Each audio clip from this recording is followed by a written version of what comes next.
Hi, this is Bara Hari, and you are listening to Void Signal.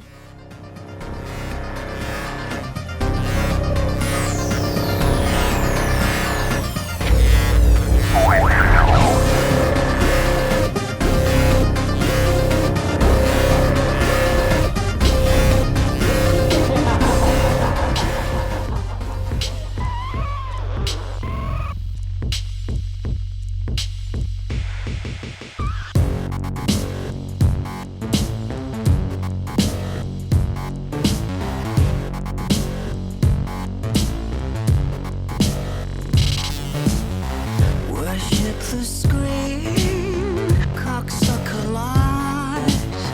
There's a stream of middle class hypocrisy tonight. Every time we beg for the rich man to provide, there's countries to be conquered, people to divide. Oh, cruel darkness, want you to embrace me. It's a fucked up world, and it's driving my blood like crazy. Oh, cool darkness, want you to embrace me.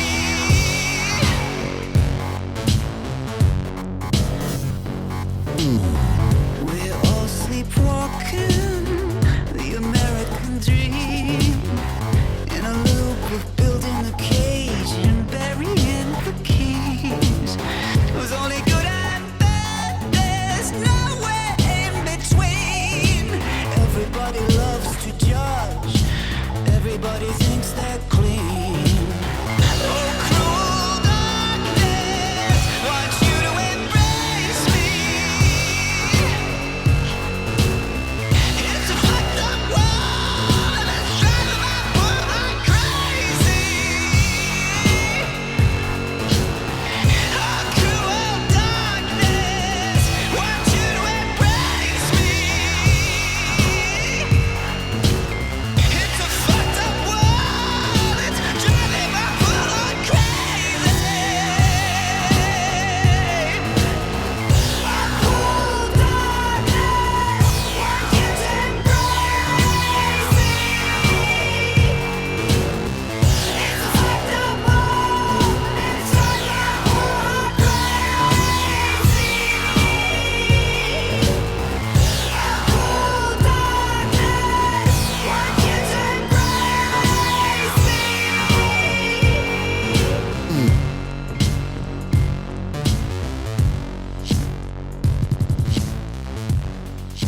I know, Shugs, but I can't. You gotta stay down. Like, I know you want to get back on the window, but Miss, hello. make sure you're on camera. Hello. Am I on camera? I believe so. Oof. Trying to find you. I'm there. Can you see us? Oh, here we go. Here we go. Hello. Let me see. There he is. There's my face Here we again. go. Me again. Oh, You again. wow. I am. Hello. Is this Brian? Yes. It is. Hello. Hello. It is such a pleasure to meet you finally, and to speak in person instead of sort of playing telephone through other very helpful people. But Oh. Thank you. I think. Thank you. I mean, sure. I mean, however you like it. There is a little bit of an echo. Thank you. I will try. Oh no. There's an echo. It should be okay. I think I think it might just be my voice coming through on your side. But how are you? You Right. How's things? Things are complicated, such as life. I mean, Good, bad, amazing, wild. It's a wild time, I think. I mean, I say that all the time because it's generally a wild time in my mind. But I think lots and lots of things have happened that we could go balls deep into, that we could talk about. It depends what you want, which direction you want to go. I mean, I can take any direction and I can talk for hours. well, I usually I try to just let the guests kind of talk about whatever they want to, whether that be bowel movements or whatever. But there is something that your PR person Amy told me about. She has been super helpful and lovely, by the way. But she Amy, mentioned that you were maybe going to be sort of shrinking or scaling back, like kind of the IMX online presence, or something to that effect. I think I call it a redirection campaign, Okay. because I've been so disillusioned with social media for so long, exhausted by the sort of toxicity of it, and um, how it's become, particularly for artists or people trying to run businesses, how it's become a bit of a hamster wheel of, chasing the algorithm and this sort of anxiety-inducing hamster wheel where you're constantly trying to second guess how it may benefit you, but you'll never win that, whatever you want to call it, game. I guess it is a bit of a game. But there was a time, I think, when social media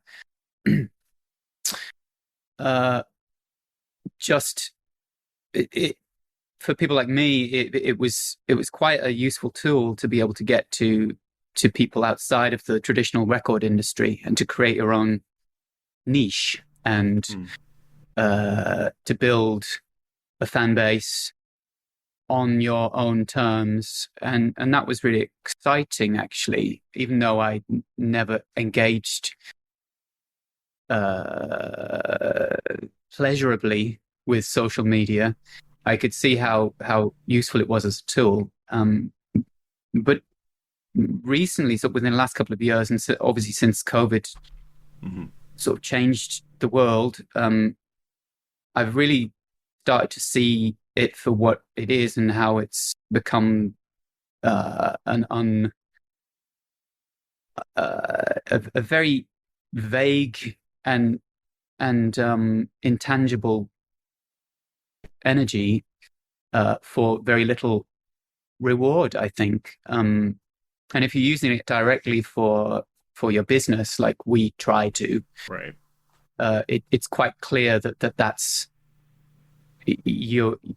When you do the analytics and when you really look into it, you're not even getting to those people. So what are you doing here? You're trying to build numbers and you're trying to get to your fan base, but the algorithm won't even allow that. So what is this? It just becomes useless to us. So I think since we not all social media, I'm just kind of it's more things like Instagram. Facebook is a little bit on the fence with, because it's still Same. something in it. But if you take something like Instagram, yeah, the algorithms are leading us, and you can't do much about that. So we're going to shut that down, and we're going to try and have some fun with that in the month of probably October, I'm thinking now. And maybe just redirect or siphon off what we can to more meaningful platforms. Sure. Like our Patreon, like Discord, YouTube. It still has value for us, and anywhere where we can, as an indie artist, you're constantly juggling many different streams of income, and Sure. it's difficult. It's actually become much more complicated just from an administration point of view, trying to get paid. Right. And if we can simplify that and get siphon people to the right places, it might make our lives a little bit easier. So yeah. I hope it works, honestly, because I mean, Yeah. you were talking about being on the fence about Facebook, and I mean, honestly, it's I mean, I've said this before, but I tend to think that protest and can be a bit of a luxury at times. And I would love to be able to, delete my Facebook account and just, put it in, behind me forever. Um, but I can't, Yeah. myself or any other sort of small artist like are slaves to it. Like, Yeah. Yeah. trying to figure out an algorithm and how to market themselves. And like you said, trying to reach fans who you're not reaching, I mean, like you're, Absolutely. mm, It really, you have to, I don't know, there has to be a certain level of confidence where you're not just a slave to it, though. mm, That's where they have you. right, And uh, you're right. Protesting is a luxury for people like us because we tend to not have many options. So if you right, have an option where you can use to get to people, you want to use it. But absolutely, when it's clear that something is malfunctioning for us, like Instagram, I think we can at least take that opportunity to, I don't know, not be a part of the toxicity of it sure, anymore. I think there's a moral side to it. hmm, Of course, we all want to be moral, but we all need these tools. So when there is an opportunity like that, we really jump on it. We're going to try and take that. Obviously, in the past, I've tried to be careful to not commit commercial suicide all the right, time by just shutting things down, because in the end, no one cares and no one sees that happen. So what are you doing? What statement are you making? You're making it to yourself, really. So hmm, this is the dance that you do, right? right, The dance that you want to get to as many people as possible to give them a message of to give them that moral message. But the irony is you're using these platforms which are the problem. absolutely, So hopefully we can find some nice medium where we're sort of bouncing around. I think a lot of the energy, the problem with this sort of energy management is that you're jumping through hoops and you're going from one platform to the next and trying things out right, and losing a lot of creative energy. So as an artist, I can see how difficult it must be for other artists these days, where that's just expected of you. And right, I feel that I came from an era that well, I've been through a few eras, so I've seen it develop, and I see the strengths, but I also see how distracting that is, mm, not just for the average person. It's terminally distracting for the world, but for creative minds, it's sucking so much energy that you would normally put into art, sure, and that's a bit sad, really. I have no solution to that, but hopefully slowly we'll navigate our way out of this.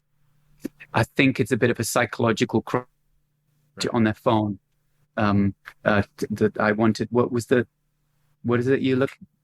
You actually just said it. I said it. Okay, I do apologize. It's 11:11, by the way. No worries. 11:11. But I agree with you. It's like a realm of control thing. Like in your case, it's I can afford to disengage from this thing.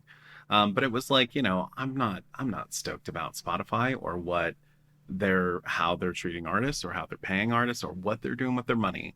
Um, Hmm. but at the same time, I don't have a lot of alternatives to be able to Yeah. continue to have access to a huge library of music of artists that I love that I can't afford to support by Yes. other means. Like I can't afford to buy this great record from Barahari, ESA, Morris Black, whatever. Mm. I have to pick and choose in that sort of a situation. So I can be as unhappy as I like about Spotify, but like, the guy next door is just as bad, is maybe Yes. worse or what have you. So it's So I'm I go ahead. I understand. No, I understand. I totally understand, because we are a species that is kind of addicted to convenience. So if there's a convenient way, I'm not saying there's no criticism there. I think everybody has the same drive. Is that if that is there, we'll probably use it. Sure. So it's not. How do you morally back off from that? This is the it's always been very I've always had a bad taste in my mouth about the music industry in general. I don't this is just sort of amplified versions of what has always been there in a way, because the industry is still making a lot of money, the big artists still make a lot of money, blah blah blah. It's all the same, really. It's maybe a bit more kind of focused in terms of it, what kind of art that you get, Right. and how niches are built in other ways on the internet. But it's generally the artist doesn't get paid. Again, it was always like that. There were always shit contracts in the past, terrible percentages. So it's more of a sort of a reflection of our mental stance on how we value art. Right. And it's difficult because we all have our lives to deal with. We all have our money to deal with, and we still want free shit. And what do you do with that? Right. I mean, I can see where you just give up on that as an artist. You kind of the way it's going to be. So if you're spending a lot of time, so much energy on jumping from platform to platform to survive, at some point I think it's not sustainable. I'm not that far down the road because I'm privileged to have a very unique fan base that support me in a very tangible way. So Patreon has been not the pandemic, just generally it's been incredible. But I fear that won't last either. So where is that just the life? Is that just what it is? Is that what just the artist's life is? I guess it is.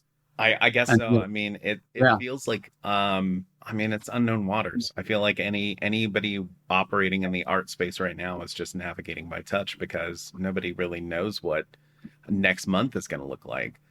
Yeah. I mean, Bandcamp has been a huge saving grace. Yes, yes. Making sure that artists get paid and stuff. And I've heard really good things about what Epic, Epic is like a huge faceless corporation, and when they bought Bandcamp, everybody was like, "Oh no, a good thing is gonna be evil now." Like, but it was, I've heard good things, and I hope that continues. But like you said, it's like I wish there was like a moral alternative to flee to. Like I wish I could just get rid of these things that out of my life that it starts to become so parasitic. Of like, yes. I never want art to feel parasitic. Like I always want to. I have been told. I heard recently somebody told me that art just bleeds money. I don't know if you've heard this, but it is. I've heard it. It's true. I mean, every artist is doing it because they love it, and with mixed success. But I would love for it to change. I know. And maybe that's just the illusion that the artist creates for themselves to keep them going, is that it's going to happen at some point, or maybe we can make it work like this. I don't mind being adaptable. I think being sort of mentally flexible in things like business and stuff is quite useful, but it really is like I really feel like you're chasing your tail with this, the way it works for people like us. But for sure. It's I got this far. I've had thoughts of just packing it all in, and living out here on my uh, 80 acres in the middle of Falkland and just kind of, growing vegetables. And I have those thoughts all the time. But there's something in the communication that you get through art with humanity that I think would be very difficult for me to give up. And being able to see people's faces and eyes and communicate without words, it's a very unique thing. And I don't know if I could live without that in my life. So, even if I end up, as I've said before, being wheeled on stage at 80 years old and playing to 3 people in a pub, maybe that's fine. What is it? How do we gauge success? Maybe that is success. Who knows?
I mean, I would consider success just to be sort of, I mean, what you're talking about to me, at least, and the optics of your character, at least from my perspective as a longtime fan, is like, of course you wouldn't be able to stay away from it. Like, of course it's a thing that you would have to return to because you're sort of called to purpose. And Yeah. I feel like, the definition of success, at least for me, I'm not living the high life or anything, and a lot of artists are not. But I feel like once you sort of have that call to purpose of like, this is a thing that I am compelled. I am not this thing. I am a herald of this thing, and I am Mm. compelled to pursue it every single day. To me, that feels like success, at least as much as any of us can hope to grab, is to just find something that excites us enough to work on it every day.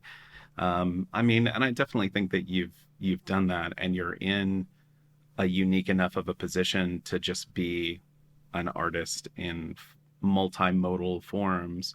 Hmm. And you do have, I have to come back to this. You mentioned your fans, and you do have very unique, very passionate fans. I've been hanging out on the Discord server for about a week now, Yeah. just sort of watching. And like, these are people who are very, very passionate. And like, not only would you be unable to stay away from making music and making art, but um, these people, none of us want to do without it.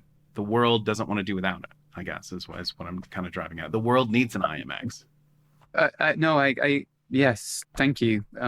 I, I, I agree. Yeah. All right. I think it does. Not just for my sake, but as you said very eloquently, feeling like the vessel of some kind of uh, subconscious message is what it often is to me. I don't feel. I feel like it's going through me, and I'm just being used Right. by it, whatever it is. Um, and that is extremely compelling, as you said. Mm. Um, and that's a lot of the time that is my drive. Even though I look at numbers and worry and think about that a lot and see how it's going to go in the future. I think if I'm honest, the core drive is that, Mm. and to and I'm not in control of that really. So no doubt, Yeah. me talking to you now is this sort of surface um, psychology that is saying this stuff, but it's still driven by the sort of reptilian X in the back of my brain. Will keep doing this until I drop, no doubt. For sure. I mean, and that's true of most artistic people or people who have achieved success. It's just like, I have a call, I have a thing that, well, and sometimes that's bad. Sometimes that's a thing that it's like, I wish I could just go to sleep. Like, why? But you're compelled to get up and work on it. And Yeah, you just have to. I think that you have to learn to navigate the extremes of that lifestyle. And when I'm here digging and building and sitting on a boulder, I can't imagine who I am on stage. It's like, who is that? Am I that person? I guess I am, but when I am, I can't imagine sitting on the boulder. So I think the transitioning is the most difficult thing definitely for me. So from a mental health perspective, mm, I'm constantly trying to find ways to navigate the transitioning from right. being the vessel to being the boring dude on a boulder. Right. I mean, I like Boring Boulder, dude. He writes some bangers, a couple of them. I mean, Boring boulder.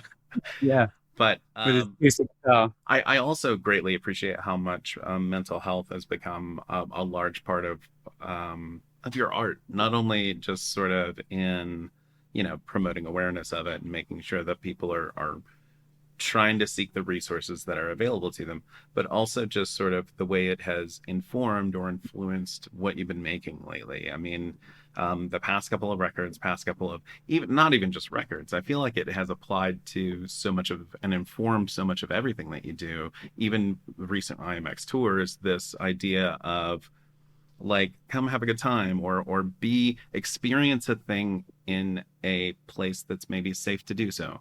I Hmm. feel like that's a thing that is easily found in a lot of your artwork is just like here's an emotion and you get to experience it in this little capsule form where it's like it's not going to be too much.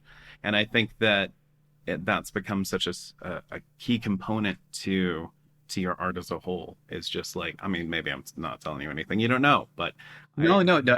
It's. I think it's extremely important to talk about. It was been in my music from the beginning, but it was not really clear or obvious to me what the hell I was trying to say until I had my own psychological crisis, sure. and breakdown, which I call breakthrough now, of course. And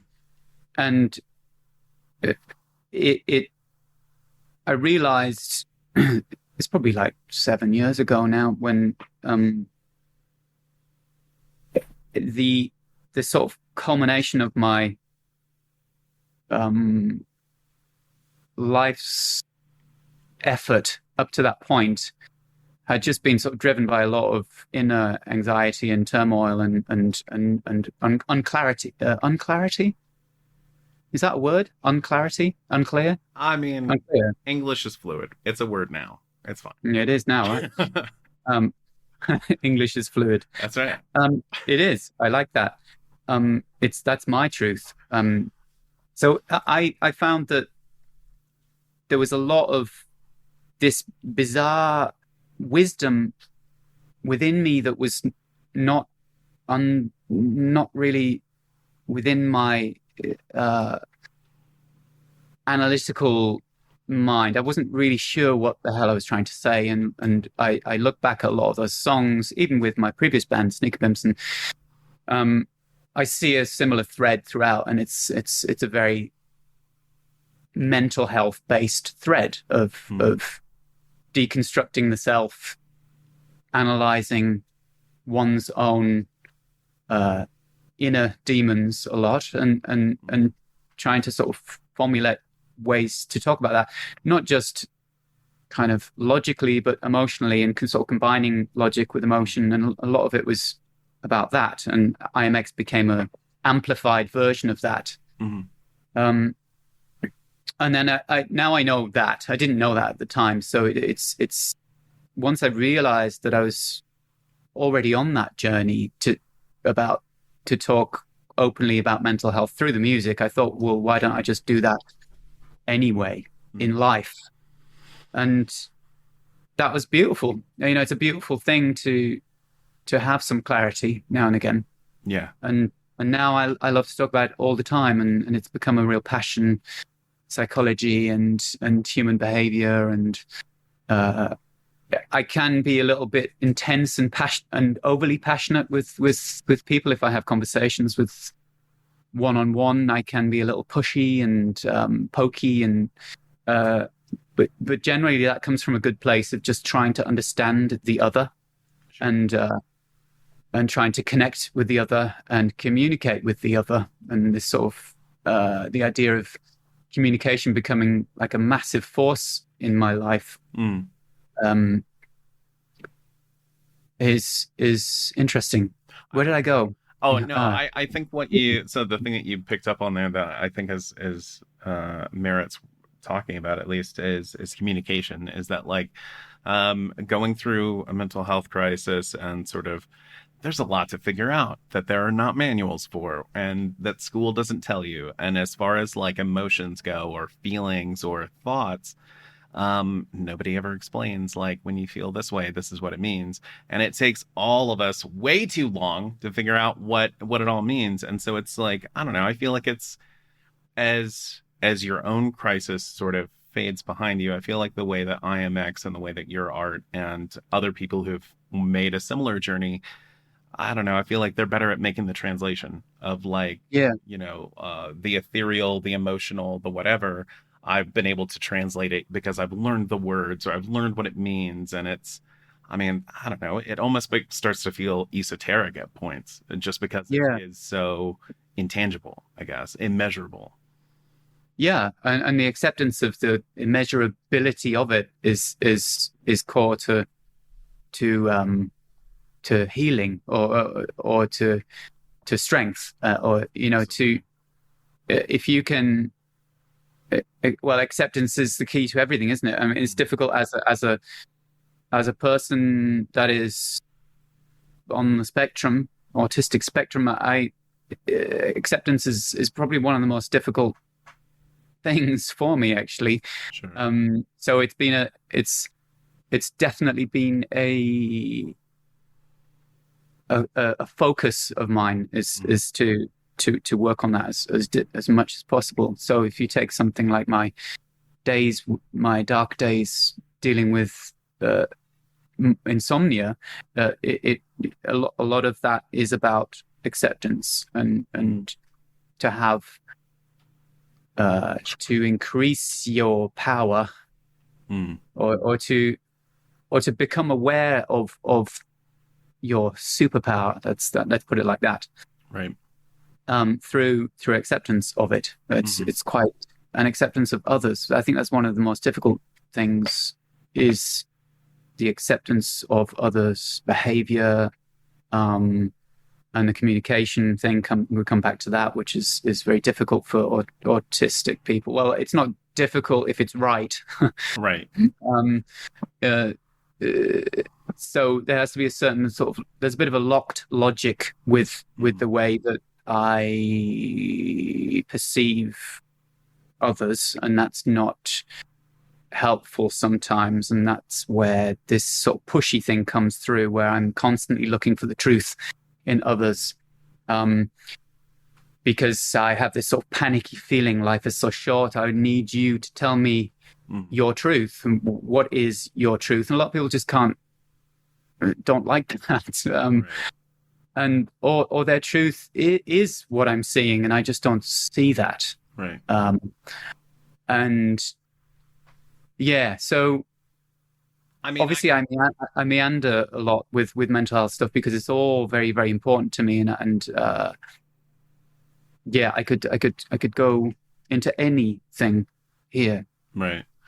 No, and I think it's important to just that's, I think, an important thing to figure out, the idea of like, this is my truth kind of a thing. Like, the idea of, I've only got a short amount of time and I need to say something important. I don't know, not to like, derail this about myself, but years ago, working in medical record collection, I received a fax addressed to me with no additional records and no return phone number that just said, this is all we have. And it put me on the path to sitting here talking to you now, because I'm like, I can waste no more time trying to bang my head in a 40-hour-a-week job that I'm not good at, that I don't care about. I don't like, it brings me no joy. And so it put me on the path to pursuing this. And so like, I think what you're talking about there, when you talk about people's truths, is that it's like, you have 15 seconds, we're in an elevator or we're about to die, or who knows, but the world is chaos. But we have 15 seconds. What's the, I can only tell you one thing. What is it going to be? I feel like that's something that's a piece of information people need to figure out, because when you know it, it informs a lot about who you are too. At least that's how I feel. I don't know about you. Yeah. Oh no, I mean, no, absolutely. That's the feeling I have all day, every day. Right. Is that feeling in the elevator, of, you've got 15 seconds. Tell me who the fuck you are, or what is it? What do you care about?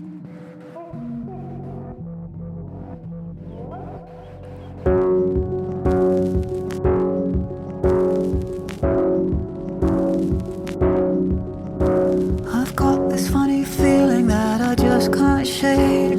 The devil in the white my brain. There's a flood that's coming up to my bed. Chaos wins and I can't get over it. How do I even learn to play the human way? Smiles without a heart, with mechanical mistakes. There's a flood that's coming up to my bed. Love's out there, but I'm indifferent. Stand up, can you keep your head? Love me like tomorrow we're dead. Beauty, violence, war is within us. We'll be silent. Tomorrow we're gonna be stardust. No more ego, nothing to control us. Painless freedom. Tomorrow we're gonna be stardust.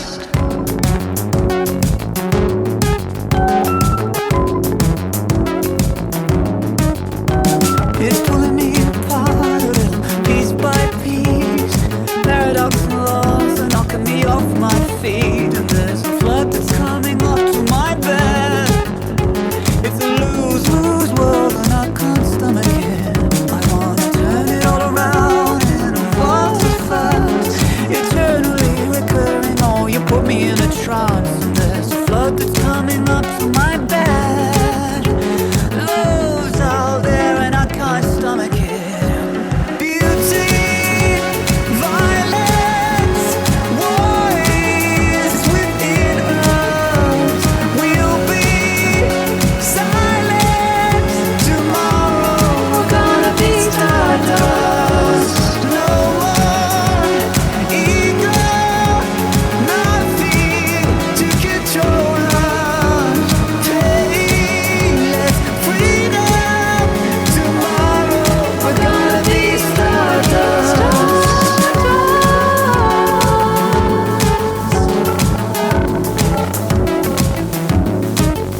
Stand up, can you keep your head? Love me like tomorrow we're dead. I've got this funny feeling that I can't escape.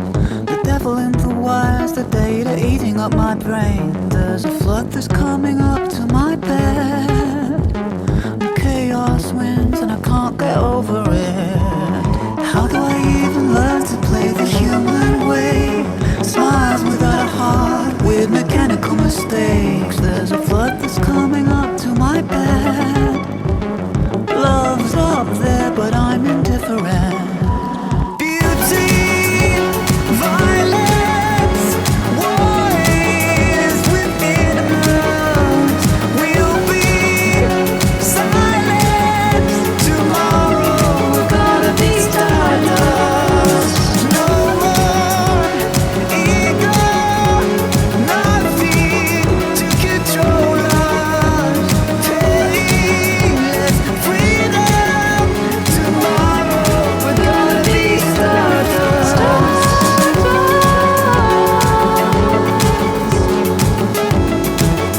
Tomorrow we're gonna be stardust.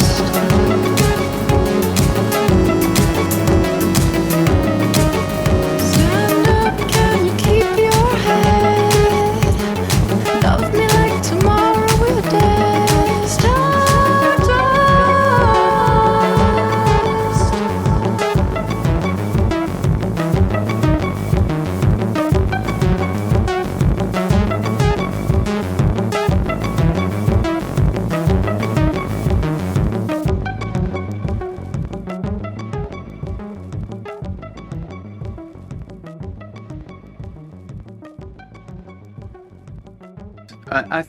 I think in the end there's a lot of simplicity.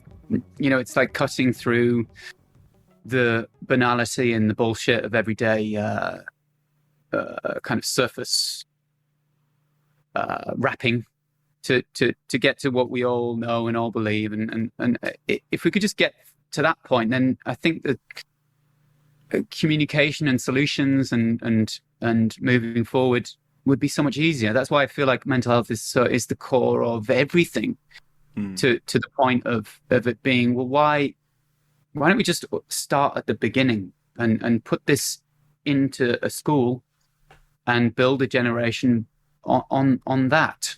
And you can use your phones and you can do all of that shit and you can have everything, all the luxuries and all the, but you'll probably find that there'll be a sort of conscious effort in every moment of their lives if you have that awareness. I think awareness of one's mental health all the time is essential to me. But yeah, it's a bit of a utopian ideal, I guess. But I wish, I don't think, I mean, it is. I hate to say it, but it is. It's this like, it does at times feel a bit like a fantasy of like, man, I wish we had emotionally intelligent people walking around making decisions. It's like, we right, fucking yeah, do not. Like, I yeah, we wish, don't. Yeah. but I, But there's I think well I know not I think I know that this project is about creating a kind of safe alternative space for that to explore.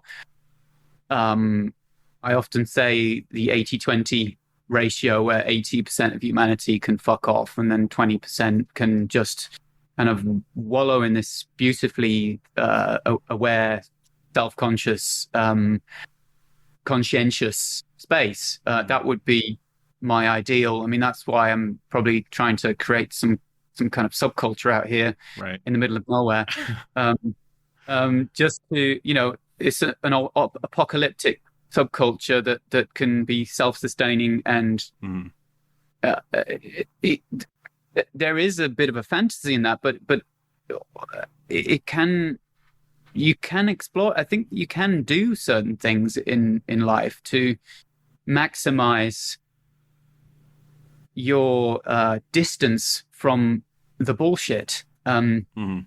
And my whole journey has been about that. I've been obviously I've managed to financially float Mm-hmm. with the music, but a lot of the sort of the background to the music, my personal life, it is about also living an alternative kind of lifestyle, and that's very important to me, and it's become even more important to me recently. I don't I'm interested in building something that is, or continue to build something that is an extension of the music, but in reality, Mm-hmm.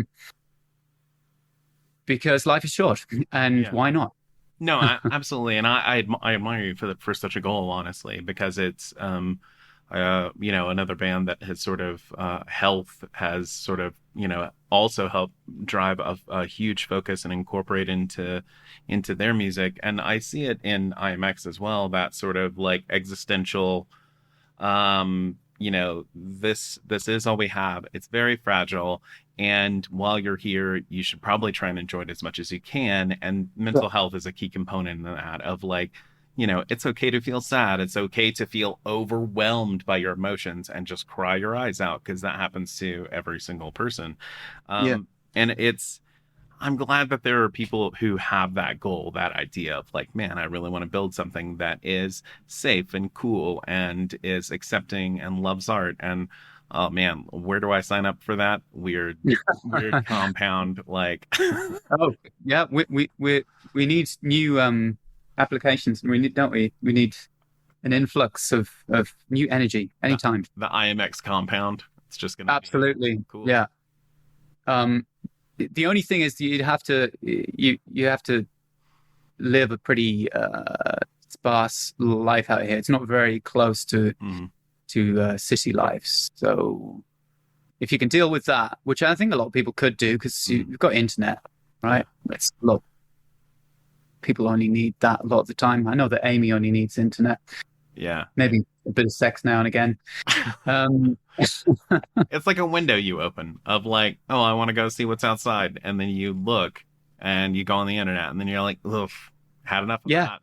Yeah, So, exactly. Right. And I've got to the point where I've seen enough of that stuff now to know, oh, yeah, no, this is what I want, actually. mhm. I've lived in enough cities. I've been to enough cities, I've met enough horrendous people, and great people Sure. to know that a lot of the time, great people who just want to do this kind of thing anyway. So,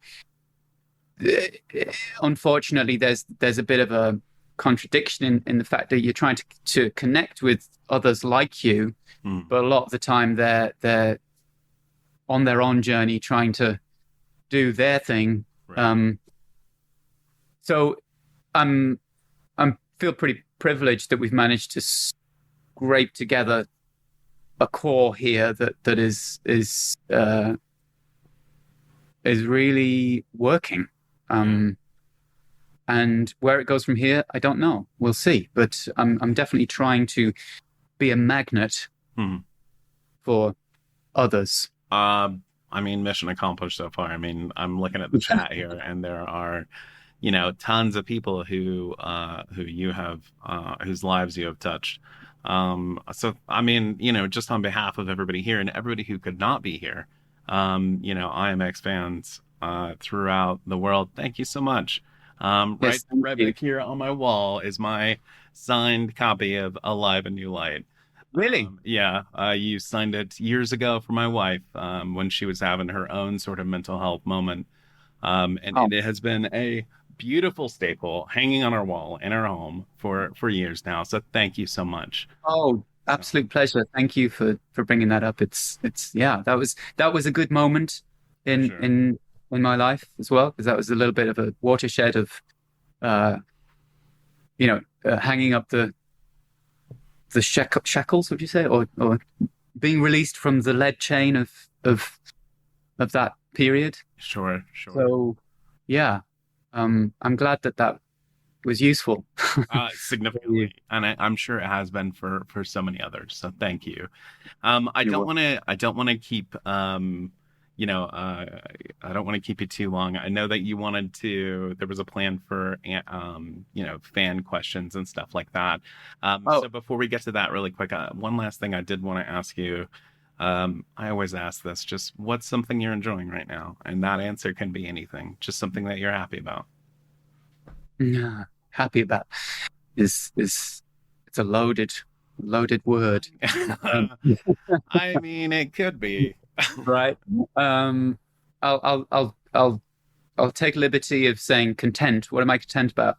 Um, no, I'm happy. I'm good. Actually, generally, I want to say that I'm in a place that is very good. I have normal worries Hmm. like everybody else. I have there's I'm in a place where the future is open, and that's a very beautiful place to be too. So Hmm. everything is kind of in a good place, and there are great people in my life. I I am in the middle of building a studio. I'm quite content with that. I like to build things, and uh, I like to go on my tractor and dig things and move big objects around. That sounds awesome. And yeah, that's really fulfilling right now, Mhm. because I feel like I'm creating a space that I've wanted my whole life. I've never really had that. Sure. Uh, Living in cities, it was never really possible to have that. So this is the first time I feel like I'm really molding a studio that is uh, worthy of um, my ideas. Oh, that sounds terribly arrogant, but you know what I mean. Yeah, Um, sure. it's just or just a space that is right for me. So Sure. I'm doing that right now. That makes me happy. I think you could say that makes me happy. Another coffee would make me happy, because that'll keep me kind of nattering Yeah, on. no Um, worries. and That's a good answer. no, yeah, okay, Yeah, I mean, I'm not sorry. I don't mean to cut you off or anything, but I mean, I think that no, is a good answer. Is that like, but you do the same thing that I do of like, oh, how's it going? And it's like I'm at the peak of my career, and everything could not be going better. But when you ask how I'm doing, I'm probably gonna be like, take it or leave it. Same shit. Like I always just downplay everything massively. It's like, oh, I should say that I'm happy because I am, but it's like, medium. I'm okay.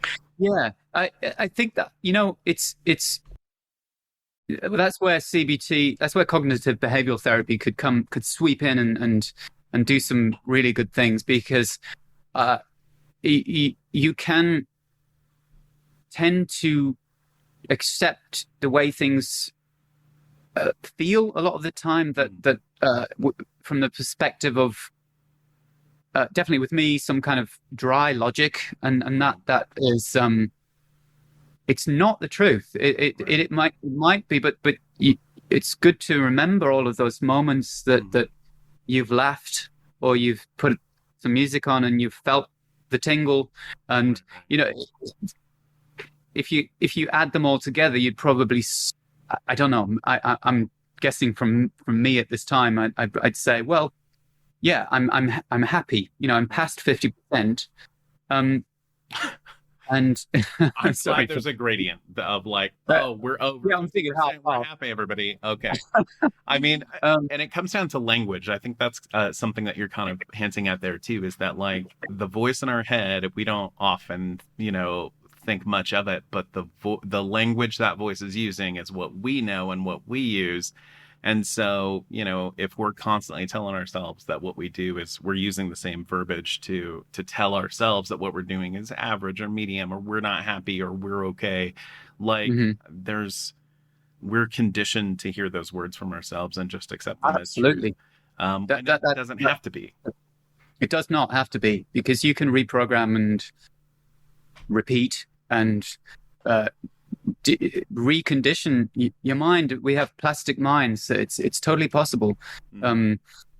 But we get fooled by our past, and our past, and it's so insidious and subtle that we think it is some kind of floating truth in life, but it's just thoughts that are old a lot of the time, and probably old, as from childhood, and not in and we've put them into adult form, and we think that that's what life is, and it's usually not. It's usually a bit more complicated than that. Yeah. Thank God. Yeah. And yeah, so again, happiness is a skill, right? I mean, it becomes a skill, something you can learn to improve. Yeah. And there's such simplicity to sort of waking up and looking in the mirror and saying, I'm alive and I'm good. Yeah. I mean, I'm alive and I'm good. it does feel overly simplified at times, but it's like, I mean, honestly, it took me so long to realize that, like, hey, that voice in my head that's so shitty and mean to me, that's Mhm. my voice. Like, I'm doing, like, you say things to yourself that you would never say to another person, because you I know. never want to hurt them in such a way. But, when it's in your own brain, you'll say whatever. And it's so cruel. It's terrible. We're so bad to ourselves.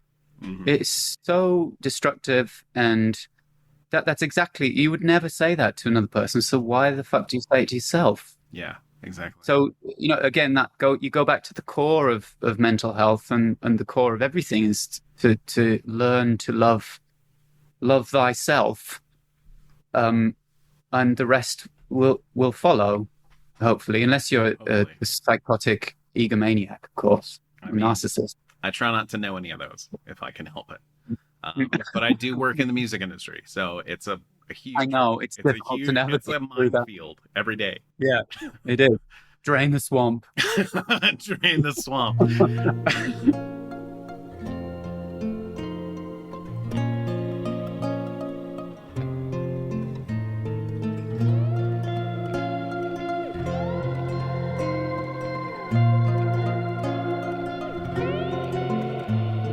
Checking my heart again.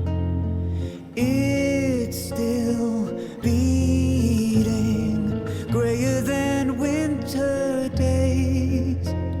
The clouds in my head all my life. I've been changing lanes. I'm so bored of taking my chances, of making mistakes. Now I need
did we go, Berlin?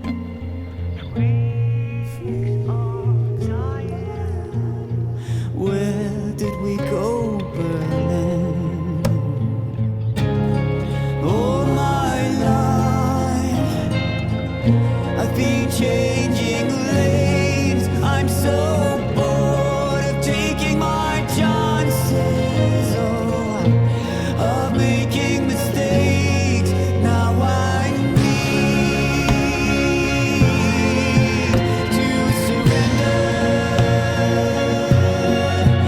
and I want to surrender, and I need to surrender, and I want to surrender.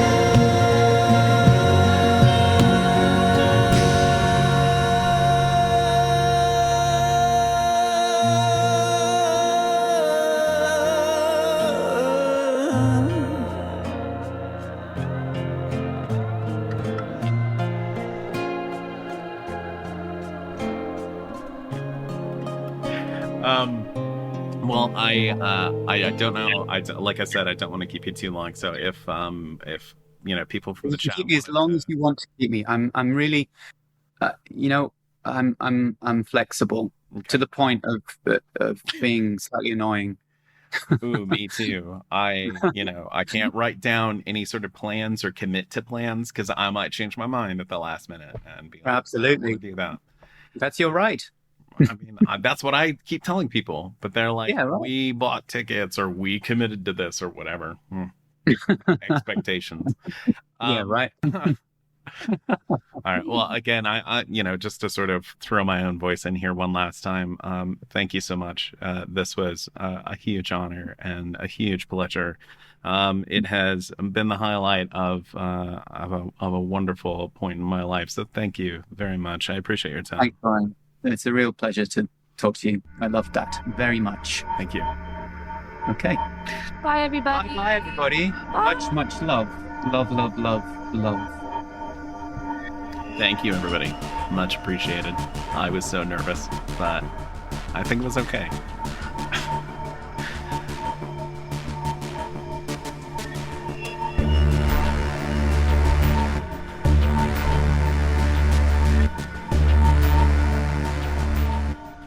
If you enjoyed this episode of Void Signal, you can visit voidsignal.net to leave me a tip or find out about Void Signal HQ, where you can get early access to episodes. You can also visit voidsignal.online to take a look at some of the merchandise I've designed that's meant to be thoughtful and or humorous. But Void Signal only happens with the support of listeners like you. So thanks so much for your consideration, and anything you can spare helps. Thanks so much. Cheers.